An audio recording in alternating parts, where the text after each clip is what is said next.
जय हिंद स्टूडेंट्स।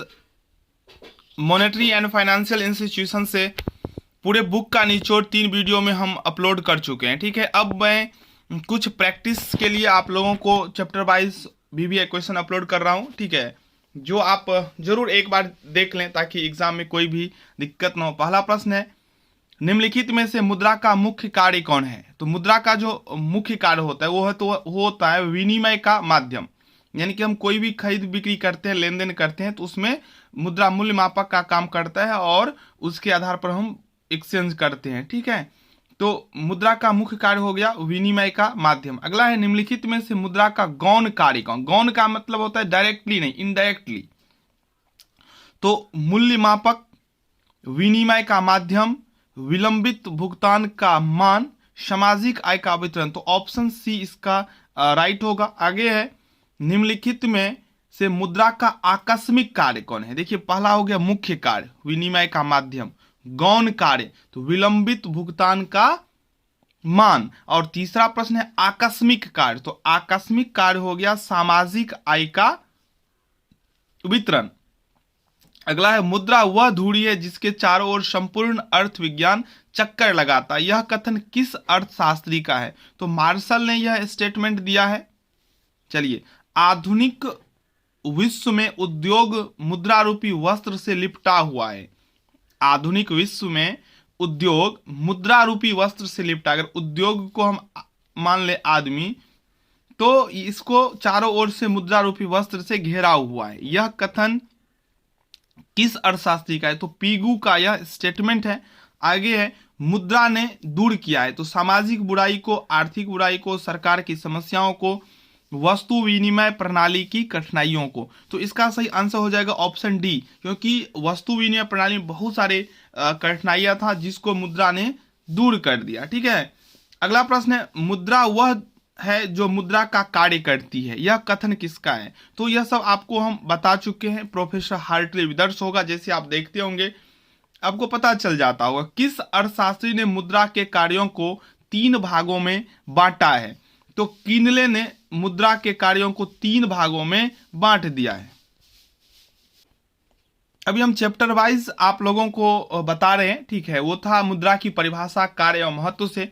अब है मुद्रा का वर्गीकरण तथा विशेषताएं।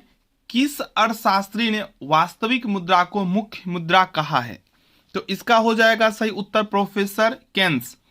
आगे है, निम्न में से किसे पूर्ण मुद्रा के नाम से पुकारा जाता है? पूर्ण मुद्रा के नाम से पुकारा जाता है। तो पदार्थ मुद्रा को पूर्ण मुद्रा के नाम से जाना जाता है। आगे अगर हम बढ़ेंगे तो प्रश्न तीसरा है, जो मुद्रा में मूल्यवान नहीं होता, जो मुद्रा में मूल्यवान नहीं होता लेकिन मूल्यवान मुद्रा का प्रतिनिधित्व करती है, उसे क्या कहते हैं? तो इसका हो जाएगा प्रतिनिधि मुद्रा। ठीक है, जो मुद्रा में मूल्यवान नहीं होता लेकिन मूल्यवान मुद्रा का प्रतिनिधि करता है, प्रतिनिधि मुद्रा होगा। ठीक है, चौथा प्रश्न, अधिक जगह घेरती है। तो अधिक जगह धातु मुद्रा ही घेरता है। आपको पता है, अगर आपके पॉकेट में 500 रुपया का धातु मुद्रा दे देगा तो लगेगा जो बहुत है। ठीक है, और 2000 का नोट दे देगा, 2 लाख का, 5 लाख का भी, तो पता नहीं चलेगा। ठीक है, चलिए आगे है, पत्र मुद्रा का अंकित मूल्य आंतरिक मूल्य से तो बहुत अधिक होता है। ऑप्शन बी राइट होगा।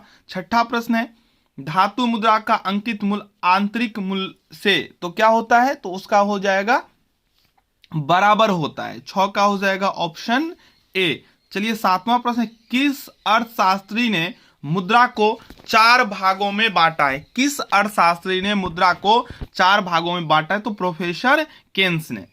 किस मुद्रा को कानूनी स्वीकृति प्राप्त नहीं होती है? किस मुद्रा को कानूनी स्वीकृति प्राप्त नहीं होती है? तो ऐच्छिक मुद्रा को कानूनी स्वीकृति प्राप्त नहीं होती है। अगला है, किस प्रकार की मुद्रा में मुद्रास्फीति का भय नहीं रहता? किस प्रकार की मुद्रा में मुद्रास्फीति का भय नहीं रहता? तो धातु मुद्रा में मुद्रास्फीति का भय नहीं रहता है। अगला है, छोटी छोटी रकमों के भुगतान करने में उपयुक्त है। छोटी छोटी, तो विधि ग्राह्य मुद्रा जो है वो छोटी छोटी रकमों को भुगतान करने में उपयुक्त है। अगला जो चैप्टर है वो है मुद्रा के मूल्य एवं परिमाण सिद्धांत। ऑप्शन पहला जो क्वेश्चन है वो है, वस्तुओं एवं सेवाओं के मूल्य को हम कहते हैं, वस्तुओं एवं सेवाओं के मूल्य को हम कहते हैं तो मुद्रा, ठीक है, सॉरी, वस्तु एवं सेवाओं के मूल्य को व्यक्त करते हैं कि मुद्रा से मापते हैं उनको। दूसरा प्रश्न है, मुद्रा के मूल्य से हमारा अभिप्राय है, मुद्रा के मूल्य से हमारा अभिप्राय है, तो इसका हो जाएगा ऑप्शन सी, वस्तुओं की उस मात्रा से है जो मुद्रा की एक इकाई से प्राप्त होती है, वस्तुओं की उस मात्रा से जो मुद्रा की एक इकाई से प्राप्त होती है। तीसरा प्रश्न है, थोक मूल्य में वस्तुओं के प्रचलित मूल्य को कहते हैं, थोक मूल्य में वस्तुओं के प्रचलित मूल्य को कहते हैं, तो इसका आंसर हो जाएगा थोक मूल्य। चौथा प्रश्न है, मजदूरों की मजदूरी के आधार पर जो मूल्य निश्चित किया जाता है, मजदूरों की मजदूरी के आधार पर जो मूल्य निश्चित किया जाता है उसे कहते हैं तो श्रम मूल्य। चलिए, पांचवा प्रश्न है, मुद्रा का मौलिक कार्य क्या है, तो मुद्रा का मौलिक कार्य है विनिमय का माध्यम, मुद्रा का मौलिक कार्य है विनिमय का माध्यम। छठा प्रश्न है, मुद्रा के परिमाण सिद्धांत में अवहेलना की गई है, मुद्रा के परिमाण सिद्धांत में अवहेलना की गई है तो मांग की, ठीक है। मुद्रा के परिमाण सिद्धांत की विस्तृत व्याख्या किसने किया है, मुद्रा के परिमाण सिद्धांत की विस्तृत व्याख्या की है तो फीसर ने। आठवां प्रश्न है, परिमाण सिद्धांत का आदान प्रदान दृष्टिकोण किस अर्थशास्त्री के नाम से जुड़ा हुआ है, परिमाण सिद्धांत का आदान प्रदान दृष्टिकोण किस अर्थशास्त्री के नाम से जुड़ा हुआ है, तो प्रोफेसर फीसर से, ठीक है। फीसर द्वारा प्रतिपादित समीकरण क्या है, तो फीसर के द्वारा प्रतिपादित जो सिद्धांत है वो है P बराबर mv/t। 10वां प्रश्न है, फीसर के अनुसार अल्पकाल में T तथा V दोनों, तो इसका हो जाएगा स्थिर है। निर्देशांक से देखिए क्या क्या इंपॉर्टेंट क्वेश्चन हो सकते हैं। सूचकांक निर्माण के लिए सबसे आवश्यक क्या है, सूचकांक निर्माण के लिए जो सबसे आवश्यक है वो है आधार वर्षों का चुनाव। आधार वर्ष क्या होना चाहिए, तो आधार वर्ष जो होना चाहिए वो होना चाहिए सामान्य, आधार वर्ष क्या होना चाहिए, वो होना चाहिए सामान्य वर्ष। ऑप्शन में कहीं नहीं है, ठीक है, लेकिन आपको सामान्य वर्ष मान के चलना है। तीसरा प्रश्न, सूचकांकों के संबंध में कौन सा कथन गलत है, तो सूचकांकों के निर्माण में वस्तु के गुणात्मक एवं मात्रात्मक पहलू पर ध्यान दिया जाता है, यह कथन गलत है। निर्देशांक के निर्माण में आवश्यकता होती है, तो निर्देशांक के निर्माण में आवश्यकता होती है तो आधार वर्ष की चयन, मूल्यों के संकलन, भारों के संकलन, उपर्युक्त सभी होगा इसका राइट आंसर। 5वां प्रश्न है, देश में मुद्रा की क्रय शक्ति एवं वस्तुओं के मूल्यों में होने वाले परिवर्तनों की जानकारी मिलती है, तो इसका हो जाएगा ऑप्शन ए, थोक मूल्य निर्देशांक से।